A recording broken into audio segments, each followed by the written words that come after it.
بسم الله الرحمن الرحیم. سلام دوستان. امروز میخواهم یکی از قوانین اساسی هندسه رو اثبات کنم. قانونی که در مورد مجموع زوایای داخلی یک مثلث. به نظرتون اگه یک مثلث بکشیم به اسم مثلث ABC، جمع زاویه A به علاوه B به علاوه C چند میشه؟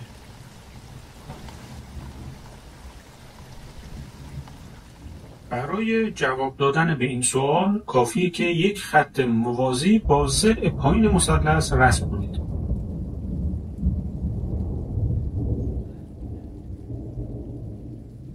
یکی از بدیهیات اینه که هر وقت دو تا خط موازی توسط یک خط صاف قطع بشن، همیشه زاویه‌های باز ایجاد شده با هم برابر و زاویه‌های تند ایجاد شده هم برابرن.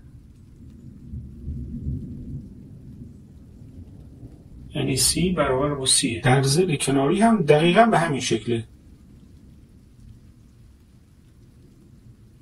دو خط موازی و یک خط صاف. زاویه‌های باز با هم برابر، زاویه‌های تند هم برابر. پس زاویه A هم برابر با زاویه A. C هم که قبلا اثبات شد. ABC برابر با ABC. و این یعنی یک خط صاف 180 درجه‌ای. پس خیلی راحت مشخص شد که A به علاوه B به علاوه C برابر است با 180 درجه.